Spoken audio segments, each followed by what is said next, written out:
Welcome to Salman academy. जी student, आज हम बात करेंगे इक्वेशंस ऑफ मोशन के बारे में। इक्वेशंस ऑफ मोशन जो है हमारे पास क्लास 9 में फिजिक्स में पढ़ा दिए जाते हैं बच्चों को, और जिसकी समझ में आ जाती हैं वो तो इनकी मदद से न्यूमेरिकल सॉल्व करते हैं एग्ज़ाम के अंदर और अपने नंबर पक्के कर लेते हैं। लेकिन जिनकी समझ में नहीं आती, पूरा साल उनके सर पे जहाज़ उड़ते रहते हैं और एग्ज़ाम में जाके भी वो न्यूमेरिकल्स हम मैं समझता हूँ पक्के नंबर होते हैं एग्ज़ाम के अंदर, वो उनको छोड़ के आ जाते हैं, कैलकुलेट ही नहीं कर पाते वो। उनको पता ही नहीं होता कि इक्वेशन मोशन है क्या। यहाँ पे फर्स्ट इक्वेशन मोशन लगेगी, सेकंड लगेगी, थर्ड लगेगी, फिर कैलकुलेट किस तरह करना है, ये हमें बताती क्या, इनका पर्पस क्या है, उनको कुछ पता ही नहीं चलता।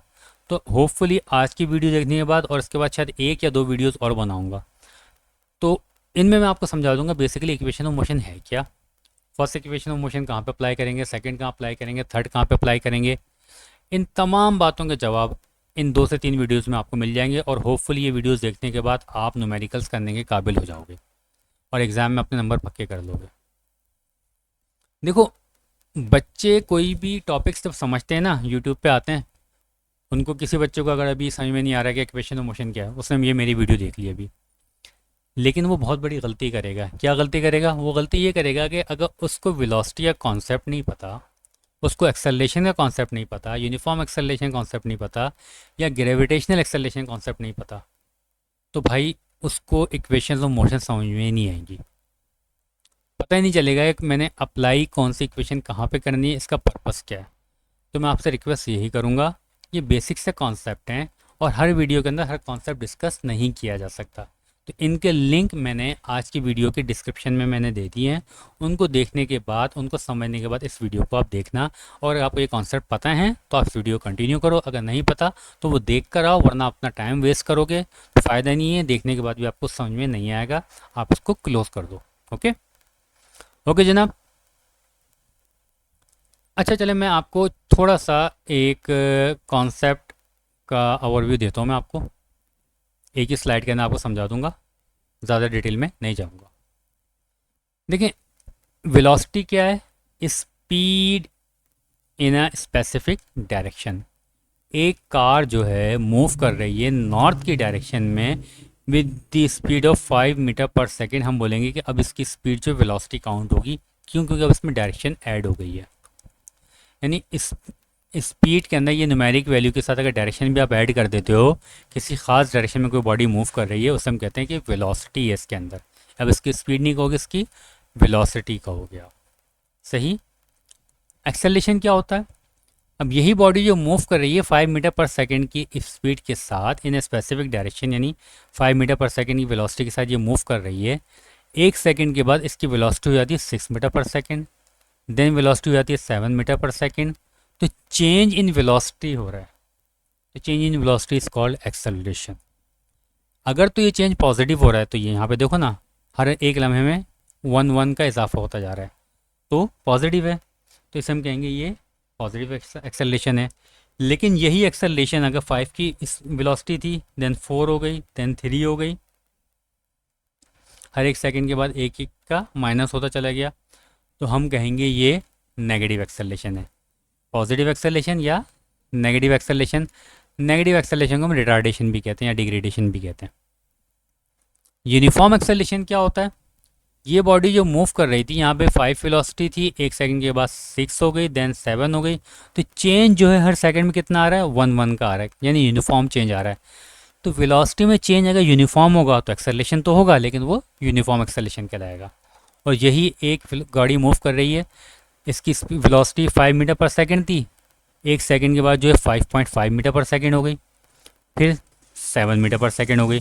अभी भी पॉजिटिव चेंज हुआ क्योंकि वेलोसिटी इंक्रीज कर रही है, लेकिन यहाँ पे पॉइंट का इजाफा हुआ और यहाँ पे 1 पॉइंट का इजाफा हुआ, तो चेंज कितना आया? नॉन यूनिफॉर्म आया। पॉजिटिव तो आया लेकिन नॉन यूनिफॉर्म आया, तो ऐसे एक्सेलरेशन को हम कहेंगे नॉन यूनिफॉर्म एक्सेलरेशन, और ये कहलाएगा यूनिफॉर्म एक्सेलरेशन, जिसमें आपके पास वेलोसिटी जो है एक यूनिफॉर्म रेट से इंक्रीज कर रही है। ग्रेविटेशनल एक्सेलरेशन क्या होता है?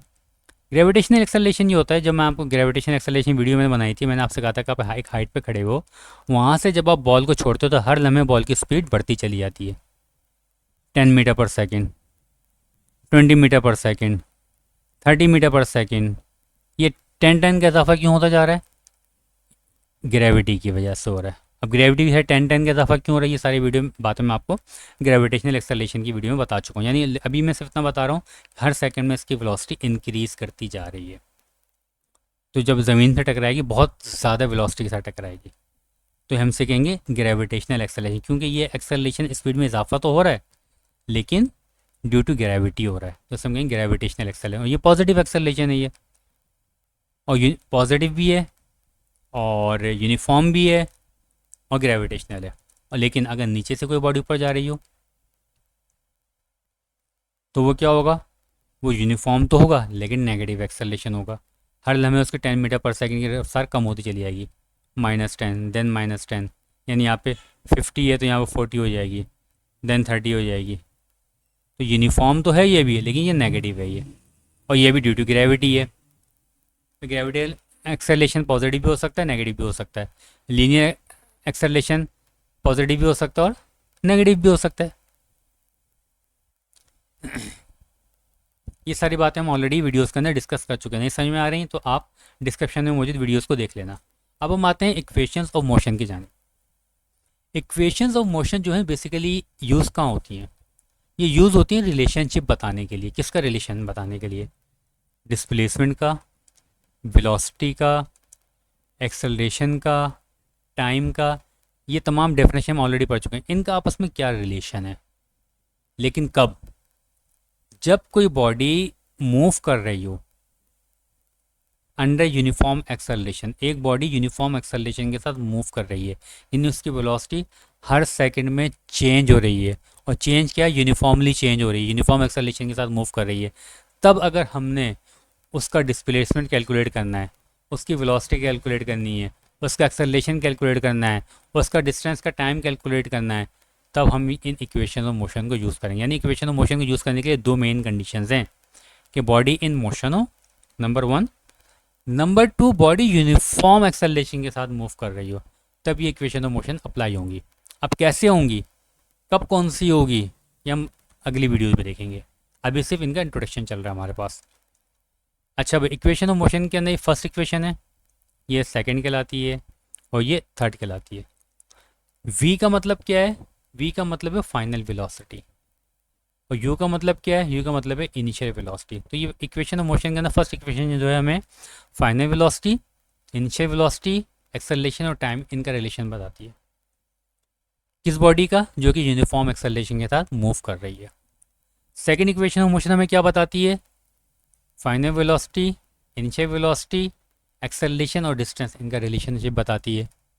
थर्ड इक्वेशन क्या बताती है हमें, distance, initial velocity, time, acceleration और टाइम, इनका रिलेशनशिप बताती है। किस तरह बताती है, क्या कैलकुलेट करना है, मैं आपको थोड़ी देर में समझाऊंगा। अब बच्चे बोलते हैं कि यार हमारा दिमाग ख़राब हो रहा है कि हम पढ़ क्यों रहे हैं, रीज़न क्या पढ़ने की, ये इस्तेमाल कहाँ होती है। भाई इस्तेमाल इस तरह होती है, एक मोटरवे पे एक ट्रक जा रहा है, उसको मोटरवे बिल्कुल खुला मिलता है, कोई जम नहीं है, कोई ट्रैफिक नहीं है, कोई सिग्नल नहीं है, कुछ भी नहीं है, बस खुला मोटरवे उसके लिए। वो बोलेगा मैं पागल हूँ, ये सुकून से जाऊँगा, मैं तो एक्सेलेटर पे पाँव दबा के रखूँगा। एक्सेलेटर पे पाँव दबा के रखने मतलब ये है कि हर लम्हे उसकी स्पीड कॉन्स्टेंटली इंक्रीज कर रही है, यानी अब बॉडी इन यूनिफॉर्म एक्सेलरेशन के साथ मूव कर रही है। यहाँ पे इक्वेशन मोशन इस्तेमाल होंगी।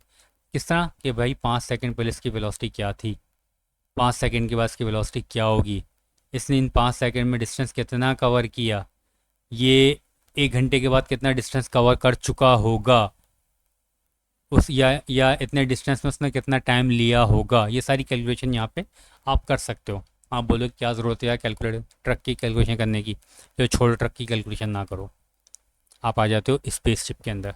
स्पेसशिप ज़मीन से जब स्पेस रॉकेट जब लॉन्च किया जाता है, आपको पता है कि ज़मीन के ऊपर तकरीबन 100 किलोमीटर तक के डिस्टेंस तक ज़मीन की ग्रेविटी काम करती है अराउंड। तो साइंटिस्ट पहले ये कैलकुलेट करते हैं कि हमें स्टार्टिंग में फुल फोर्स लगा के निकलना है, क्योंकि हमें पता है कि 100 किलोमीटर हमें कि अंदर अगर हमारा रॉकेट बंद हो गया ना, वापस ज़मीन पर आके गिर जाएगा। तो हमें ये 100 किलोमीटर का डिस्टेंस जो है 5 सेकंड में कवर करना है। तो हम कितनी वेलोसिटी के साथ इसको लॉन्च करें, कितनी स्पीड के साथ लॉन्च करें, कितना फ्यूल इसमें डालें ताकि ये डिस्टेंस जो है 5 सेकंड के अंदर या 5 मिनट के अंदर ये कवर कर जाए। और इसकी स्पीड कितनी होगी, इतनी स्पीड ये बर्दाश्त कर पाएगा नहीं कर पाएगा। ये सारी कैलकुलेशन करते हैं ये लोग। और ये कैलकुलेशन कब करेंगे, जब इनके बेसिक कॉन्सेप्ट क्लियर होंगे।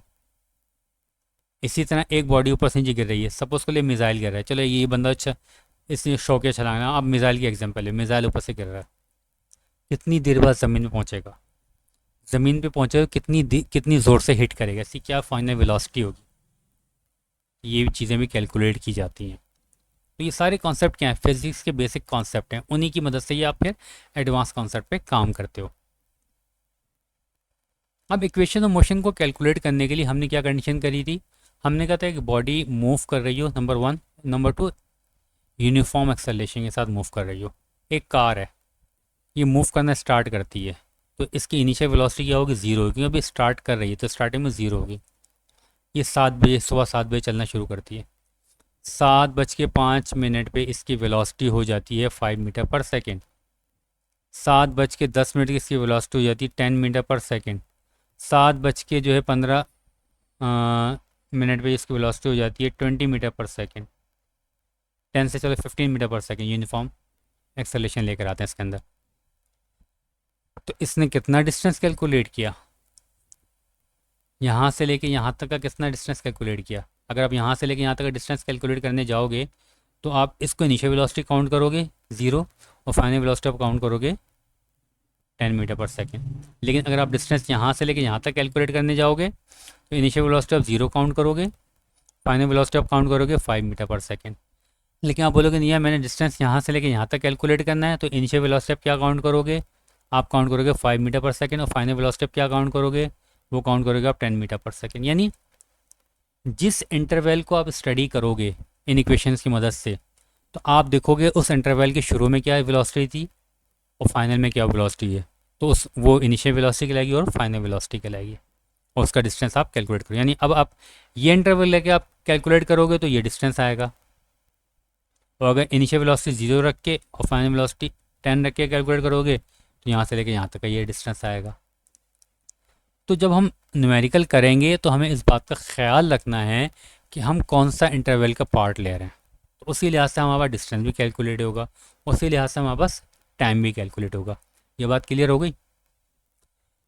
सेकेंड थिंग जो इसका बेसिक कॉन्सेप्ट है वो ये है, जब एक बॉडी फ्री फॉल मोशन पर से नीचे गिर रही है under the force of gravity, सही है भाई। अब ये बॉडी जो है यहाँ पे कितनी इनिशियल वेलोसिटी है इसकी, देन एक वेलोसिटी इसकी यहाँ पे होगी v2, एक वेलोसिटी इसकी यहाँ पे होगी v3, एक वेलोसिटी यहाँ पे होगी v4, ये वेलोसिटी होगी v5।